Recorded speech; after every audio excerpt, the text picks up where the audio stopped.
Hello friends, ધમુસ kitchen and blog પર તમારું સ્વાગત છે। મિત્રો, અત્યારે બજારમાં ખૂબ સરસ મજાની મકાઈ આવે છે, એકદમ સરસ સોફ્ટ કૂણી કૂણી। આ મકાઈ ખાવામાં ખૂબ જ ટેસ્ટી હોય છે અને સાથે સાથે ખૂબ હેલ્ધી પણ હોય છે। તો ખાસ કરીને સાંજની નાની મોટી ભૂખમાં અથવા તો બાળકોને લંચ બોક્સ કે ટિફિન બોક્સમાં પણ આપણે મકાઈને શેકીને અથવા તો બાફીને દેતા હોઈએ છીએ। અહીંયા શેકવા માટે આપણે ઘણી વખત સીધી ગેસ ઉપર આ મકાઈ મૂકતા હોઈએ છીએ અથવા તો એને પાણીની અંદર બાફીને પણ બનાવતા હોઈએ છીએ। પણ આજે હું તમારી સાથે મકાઈ શેકવાની એકદમ અલગ અને નવી રીત શેર કરવાની છું। આ રીતની અંદર તમારે મકાઈને શેકવાની પણ નથી અને પાણીની અંદર બાફવાની પણ નથી। તો શેક્યા વગર અને બાફ્યા વગર ખૂબ જ સ્વાદિષ્ટ એવી મકાઈ બનીને તૈયાર થશે। વળી આ રીત એટલી સિમ્પલ છે કે તમે ખૂબ ઝડપથી બનાવીને તૈયાર કરી શકશો। તો એના માટે થઈ અને આપણે અહીંયા એકદમ ફ્રેશ એવી મકાઈ લઈ લીધી છે। હવે આ મકાઈના પાંદડા કાઢી અને આ રીતે એના ઉપરના જે રેસા છે એને પણ દૂર કરી લઈએ અને એકદમ ચોખ્ખી કરી લઈએ। આપણે આ મકાઈને કુકરમાં શેકીશું, તો કુકરમાં સારી રીતે સમાઈ જાય એ માટે થઈ અને આપણે મકાઈના 2 ભાગ કરી લઈએ। જુઓ, આ રીતે આપણે 2 ભાગ કરી લેવાના।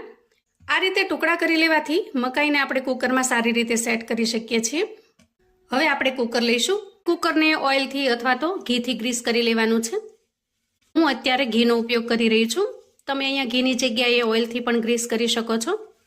આ રીતે એનું તળિયું અને એની ફરતી બધી જ સાઈડે આપણે થોડું ઘી લગાવી દઈશું। ઘીને સારી રીતે ગ્રીસ કરી લીધા પછી મકાઈને આપણે એમાં સેટ કરીશું। જુઓ, આ રીતે મકાઈને સેટ કરી લેવાની છે। અહીંયા જો મકાઈની સાઈઝ થોડી નાની નાની હોય તો તમે આખી પણ મૂકી શકો છો। હવે આપણે ફોઇલ પેપર લેશું અને ફોઇલ પેપરને આપણે આ રીતે મકાઈ ઉપર કવર કરી લેશું। તમારી પાસે જો ફોઇલ પેપર હોય તો જ તમારે અહીંયા ફોઇલ પેપરનો ઉપયોગ કરવાનો છે અને જો ન હોય તો આ સ્ટેપ તમારે સ્કીપ કરી દેવાનું છે। ફોઇલ પેપર વગર પણ ખૂબ સરસ રીતે મકાઈ શેકાઈને તૈયાર થશે। હવે આપણે આ રીતે કોઈ પોળું વાસણ લેશું અને એમાં થોડું પાણી ભરી લેશું અને ત્યાર પછી આ રીતે આપણે કોઈ નેપકિન અથવા તો કપડાનો ટુકડો લઈ લેવાનો છે અને એને પાણીની અંદર ડીપ કરી દેવાનો છે। જુઓ, આપણે એકદમ સરસ નીચવી અને બધું જ પાણી કાઢી લેવાનું છે અને ત્યાર પછી નેપકિનને ઉપર સેટ કરી દેવાનો છે। હવે કુકરનું ઢાંકણ લઈએ અને એની સીટી કાઢી લઈએ।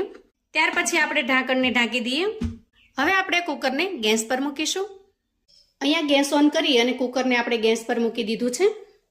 શરૂઆતમાં આપણે થોડી ફાસ્ટ ફ્લેમ રાખવાની છે, થોડી એની અંદર હવા ભરાય એટલા માટે, અને ગરમ થયા પછી આપણે એની વિસલ લગાડી દેવાની છે।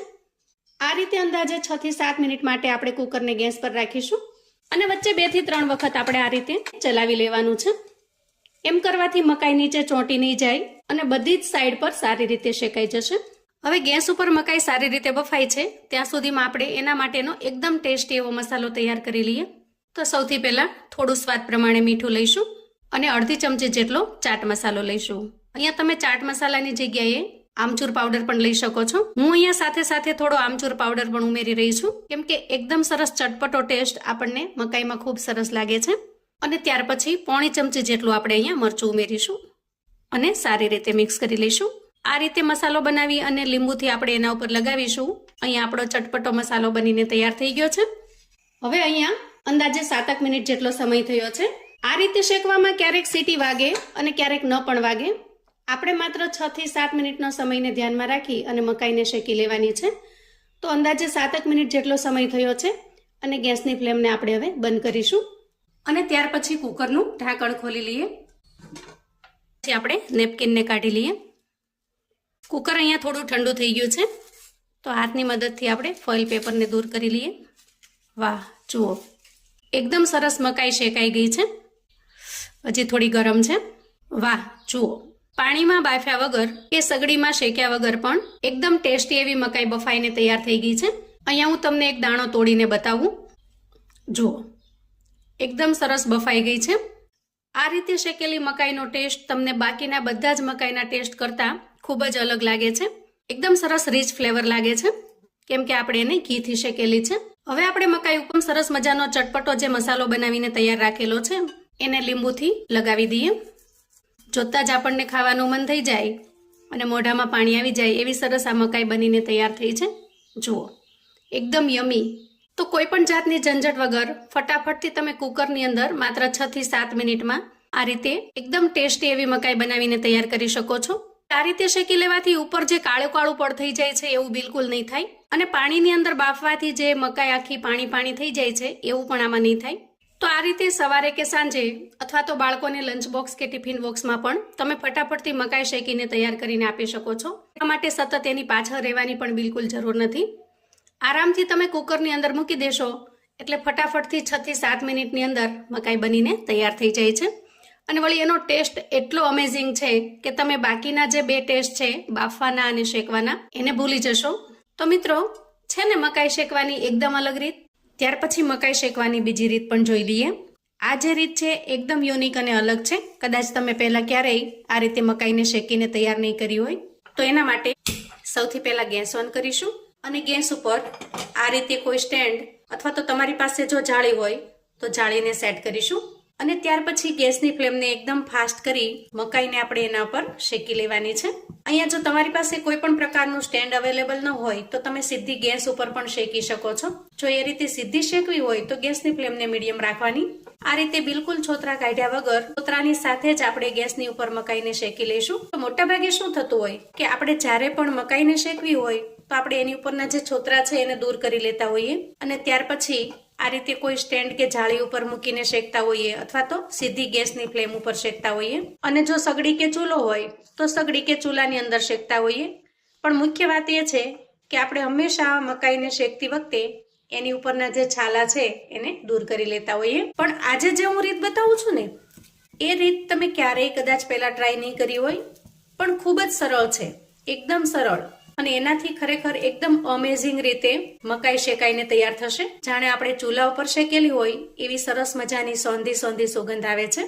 હવે જુઓ, અહીંયા મકાઈને આપણે બધી જ બાજુ એક સરખી શેકી લેવાની છે. ઉપરથી નીચે સુધી જ્યાં પણ આપણને કાચી દેખાય એ બધી જ જગ્યાએ ફેરવી અને ખૂબ જ સરસ રીતે શેકી લેવાની છે, જેથી મકાઈના દાણા ક્યાંય પણ કાચા ન રહે. અહીંયા આ રીતે શેકતા જો ઉપરના પાન છે એકદમ કાળા થઈ જાય તો પણ બિલકુલ ચિંતા કરવાની જરૂર નથી. અંદરની જે મકાઈ છે એનો ટેસ્ટ છે એમાં બિલકુલ ફરક નહીં પડે. ઉલટાનું એના અંદર જે સ્મોકી ટેસ્ટ ભળશે એનાથી ખૂબ જ વધારે ટેસ્ટી બનશે. આ રીતે શેકાતા અંદાજે 2 મિનિટ જેટલો સમય થયો છે અને મકાઈ ખૂબ સરસ રીતે શેકાઈને તૈયાર થઈ ગઈ છે. ગેસની ફ્લેમને આપણે બંધ કરીશું. મકાઈને થોડી વાર માટે ઠંડી થવા દેશું. હવે મકાઈ ઠંડી થઈ જાય એટલે આપણે એની ઉપરના છોતરાને કાઢી લઈશું અને સાથે સાથે એની ઉપરના જે રેસા છે એ રેસાને પણ કાઢી લઈશું. તો જુઓ, અહીંયા જે મકાઈ તૈયાર થઈ છે એકદમ સરસ ચોખ્ખી મકાઈ છે, બિલકુલ કાળી નથી. પણ તમે જે રીતે પાણીની અંદર બાફી હોય અને સરસ મજાની સ્ટીમ કરી હોય એ રીતની બફાઈને તૈયાર થઈ જાય છે. અહીંયા હું તમને એક દાણો તોડીને બતાવું. જો એકદમ સરસ રીતે બફાઈ જાય છે. તો આ રીતે મકાઈ શેકવાથી તમારા હાથ બિલકુલ કાળા નહીં થાય, ઉપર મકાઈના જે દાણા છે એ પણ બિલકુલ કાળા નહીં થાય, એકદમ ચોખ્ખી રહેશે. વળી પાણીની અંદર બાફવાથી જે પાણી અંદર ભળી જાય છે મકાઈના દાણાની અંદર, દાણાની જે મીઠાશ છે એ ઓછી થઈ જાય છે. એવું પણ આ રીતે બાફવાથી બિલકુલ નહીં બને, કેમ કે દાણા એકદમ સરસ કુદરતી રીતે બફાઈને તૈયાર થાય છે, જેથી મીઠાશ પણ ખૂબ સરસ રહે છે. હવે આ રીતે તૈયાર થયેલી મકાઈમાંથી તમે ચેવડો બનાવી શકો છો, ચાટ બનાવી શકો છો, અથવા તો તમારે આના ઉપર એકદમ સરસ મજાનો લીંબુ મરચું મીઠાનો મસાલો ઉમેરી એન્જોય કરવી હોય તો તમે એ રીતે પણ એન્જોય કરી શકો છો. તો આજે મેં તમારી સાથે મકાઈને શેકવાની જુદી જુદી રીતો શેર કરી છે. મને કોમેન્ટમાં તમે ચોક્કસથી જણાવજો મિત્રો કે આમાંથી તમને કઈ રીત પસંદ આવી છે. અને મારી જો વાત કરું તો મને આ રીતે જે શેકીને તૈયાર કરવાની રીત છે એ ખૂબ જ વધારે પસંદ છે, કેમ કે આ રીતે તૈયાર કરવાથી નહીં તમારે પાણીમાં બાફવાની જરૂર, નહીં કુકરની જરૂર, કે નહીં હાથ કાળા થવાની કે દાણા કાળા થવાની ચિંતા. ખૂબ જ ઝડપથી ફટાફટથી કોઈ પણ જાતની મુશ્કેલી વગર તમે ફટાફટથી તૈયાર કરી શકો છો. તો આવું અવનવું જાણવા માટે અને મને સપોર્ટ કરવા માટે ચેનલ પર જો તમે નવા છો તો પ્લીઝ ચેનલને સબસ્ક્રાઇબ કરો. વિડીયો ગમે તો લાઈક અને શેર કરો. તમારા સગા સંબંધી મિત્રોને પણ આપણી આજની આ એકદમ અલગ રીતે મકાઈ શેકવાની જે રીત છે એને ચોક્કસથી શેર કરજો, જેથી એ લોકો પણ આ નવી રીતે મકાઈ શેકીને તૈયાર કરી શકે અને એન્જોય કરી શકે. કોમેન્ટમાં મને ચોક્કસથી જણાવજો મિત્રો કે આજની આ એકદમ અલગ રીતે મકાઈ શેકવાની જે રીત છે એ તમને કેવી લાગી છે. ફરી મળીશું એક નવી રેસિપી સાથે. ત્યાં સુધી આવજો મિત્રો.